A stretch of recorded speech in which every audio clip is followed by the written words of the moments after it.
Om Ganapataye Namaha. In this video, I'm going to talk about mantras and why they're alive.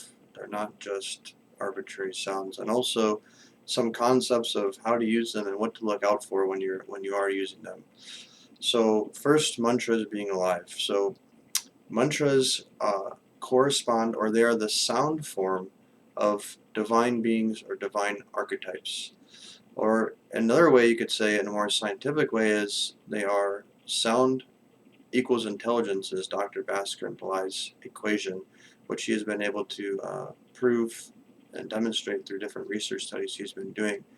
In essence, sound waves are the foundation that creates intelligence. So he has what's called as the science of phonemic intelligence, where he's been able to do studies with Harvard, Brain Science International out of San Francisco with the foremost QEEG expert in the entire world, Jake Unkelman, showing that sound waves are not, to the researchers' surprise, are not just triggering parts of the auditory cortex, but are actually going into parts of the brain somehow and activating them. And activating means increasing blood flow and thereby stimulating them. And these parts of the brain are associated with different intelligences, such as the anterior cingulate, which is a host of the von Economo neuron, the superneuron discovered by scientists, which are only found in the most intelligent mammals, such as the great apes, elephants, whales, and human beings. Um, so the sounds are intelligence themselves. And the rishis, or the seers, who put these sounds together, who discovered these sounds, once they transcended their mind, they were able to hear them. They're arranged in the syllables are arranged in certain ways to produce certain effects and to invoke different divine principles. So, for example, you have the Gayatri Mantra, which is a mantra I've been using lately and having fantastic results with, also known as the Savitri Gayatri Mantra. There's 24 syllables, not including the Om Bhurabhuva Swaha, which is considered to be added on to the beginning. Those 24 syllables each are very significant, and each correspond to different parts of the body and also activate different intelligences. So they're also related to the sun, and they're believed to correspond to different rays, 24 different rays of light. So light, sound, intelligence, these are all synonyms. And when I say that mantras are alive, when you say a mantra for a being, such as Om or Om Gam Ganapataye Namaha, the saying goes is the beings reside where their mantras are chanted. So Dr. Ply teaches that although you can't see them, they do come when you say their mantras. It's only particularly when you get that mantra from a guru, because the guru is he's sort of a facilitator. He facilitates the relationship through giving of the mantra. He's sort of activating that relationship and giving permission from that divine being through the guru. So when I say that they're there and you can't see them, in a previous video I alluded to that the science is documented or established that the human eyes are only able to see a very narrow bandwidth of the visible light spectrum. And Dr. Ply has been teaching that a lot of these divine beings come in the infrared spectrum. When they manifest from into some of their first iterations or the first manifestations is they come as infrared. And the human eye can't see infrared. So you can imagine how many, if it's true that they are coming, we have to assume it is, and this is not just Dr. Ply, there's entire sciences in the yogic and siddha traditions about these beings as light. They have the word as deva, which are light beings that are existing. You could some say, for example, a more practical or real thing that's been seen is spirits and ghosts. These are different kinds of beings. Are they there? They are there. They pop in and out of reality depending on the location, and certain people can see them. But the teaching here is that they're existing as a different form of light. That's why they're invisible to most people. But although you'll have disturbances where they'll be making noises and doing all these things, they're there. They're just not. We're not able to see them. So when you say these mantras, these are the sound forms of the beings. So just these archetypes have different forms. They have geometrical forms, which are seen in their mandalas or yantras, and those mandalas and yantras, after all, are the expression of sound. So if you look at the study in science of cymatics, cymatics is showing when you take different sound frequencies, they organize, they basically do, they take a table and they'll put sand on the table, and the sand is all over the place. It's just, you know, a solid, consistent block of sand, if you will. And then they make that table to vibrate at a certain frequency, and then the sand, they'll notice, you can go watch this on YouTube, will arrange itself in these different geometric patterns. And these geometric patterns are the two-dimensional form of the sound. So the first dimension is the sound wave itself, and you have the second dimension, which is the geometry, and the third dimension, they'll manifest as physical beings. And so know that when you're saying the mantra, you are saying the being itself. So if it helps to establish a relationship, then know that the mantras are in fact alive. And I also want to make a mention of something that's I found very, very helpful. So this is especially for people who are starting out chanting mantras and who are new. You'll find this very, very helpful. So assuming you got the mantra from a guru, it does take time to bring yourself into resonance with the mantra. When I say that, I mean is when you start chanting the mantra, especially when you're new, and if you've never done any spiritual work in this lifetime, you may not feel anything right away. Okay, you may not feel the effects of the mantra, particularly the feelings of bliss and of an inner joy that sort of bubbles forth when you chant the mantra, or a certain piece. Some mantras you'll chant, your mind will start to go blank, and you may not start getting those effects until you bring yourself into resonance with the mantra. So the theory is, according to quantum physics and also the yogis, everything is existing as a vibration. It is your body and your consciousness itself is nothing but a compilation, an interaction or permutation combination of sound frequencies. And so right now your mind is resonating with certain sound frequencies. And the bringing your mind into resonance and your consciousness in resonance with mantra may take time depending on your level of development.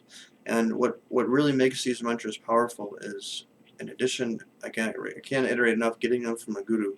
So you don't want to just go and read a book and then grab mantras or chanting. That's not a good idea. It'll be a waste of your time. Is concentration, focus. There's really two things here. Is focus and what they call is bhava, which is emotion or putting a feeling into the mantra. So let me give an example. Concentration. So rather than saying the mantra mechanically, the more you can focus and almost impregnate the mantra with your awareness and drawing your attention to all different syllables. This is really good to practice in meditation. Because you don't have anything else going on, you can focus more. That activates the mantras much more profoundly. Bhava, emotion, putting some feeling into it. You have to allow yourself to get immersed into the mantra and put some emotion into it. And this may take some time at first, and that is also a gift from the being itself. You don't even to chant the mantra is considered to be a gift from being. Even to think about the beings is considered a gift from being. They inspire it through us. It's not that we just come up with it on our own. So it's a good prayer to have. Is that also there's different times when the mantras become available. I don't make this too complicated. Just try to focus on the mantras and bring some feeling to them. And know that when you're chanting the mantra, you are invoking that being who is there with you. Although you may not be able to feel them, although you may not be able to see them right away, they are there. And so develop a relationship with them by invoking their mantra and then once in a while offering prayers to them. Hey, I need your help with this. Just talk to them like they're real is what Dr. Fly teaches. And the more real that you make them, the more real they'll become. And as you progress down this path, you'll start getting more material, how do I say, they'll start becoming more real in your life by speaking to you. You'll get thoughts, you'll hear them in your head, your intuition will explode.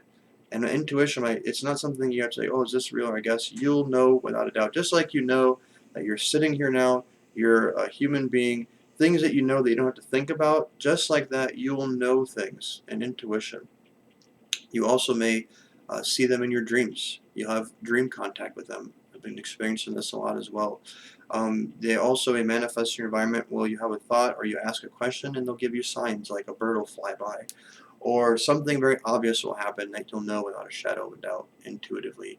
And also you'll receive inspiration for like teachings and different mantras you should be using, all kinds of things. They'll become so real and almost like develop like a friendship with them.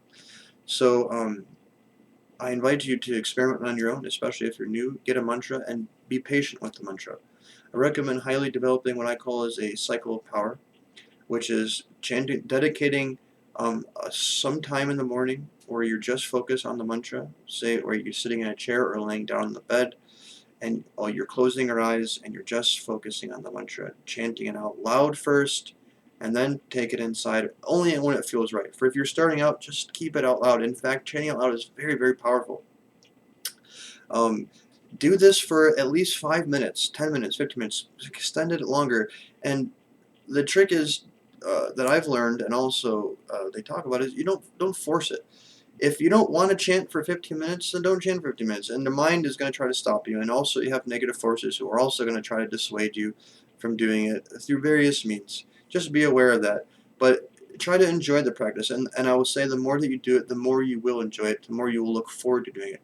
The cycle of power in a nutshell is you do it in the morning, you do it in the evening. Doing it in the morning will help you remember the mantra all throughout the day, which you want to do, because the throughout the daytime makes up the majority of your day, and thus the application of your mind.